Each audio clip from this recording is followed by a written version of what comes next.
রব্বিরহামহুমা কামা রব্বায়ানি সগীরা। হে আমাদের রব, তাদের দুজনের প্রতি রহমত প্রদর্শন করুন যেভাবে তারা শৈশবে আমাকে লালন পালন করেছেন। বাবা মা যে পরম স্নেহ মমতা দিয়ে একজন সন্তানকে লালন পালন করেন, সৃষ্টি জগতের কোনো কিছুর সাথেই তার তুলনা হয় না। এই মমতায় কোনো স্বার্থ নেই, নেই কোনো শর্ত। যখন আমরা আল্লাহর কাছে বাবা মায়ের জন্য দোয়া করি, আমরা পৃথিবীর পবিত্রতম মমতার কথা উল্লেখ করে রব্বুল আলামিনকে বলি, আমার রব, আপনি এইভাবেই তাদের উপর রহম করুন।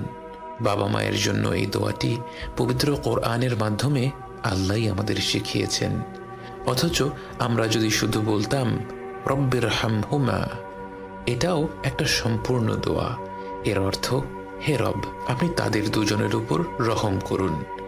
কিন্তু আল্লাহ আমাদের শিখিয়েছেন রব্বিরহামহুমা কামা রব্বায়ানি সগীরা।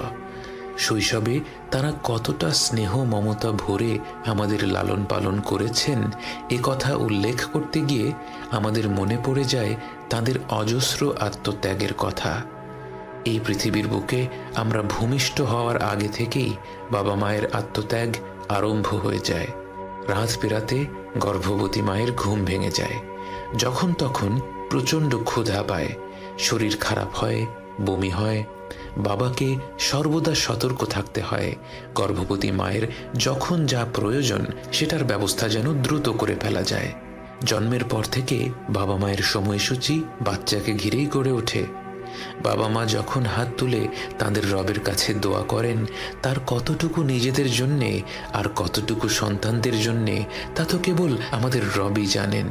এবং তিনি জানেন বলেই আমাদের শিখিয়েছেন রব্বিরহামহুমা কামা রব্বায়ানি সগীরা।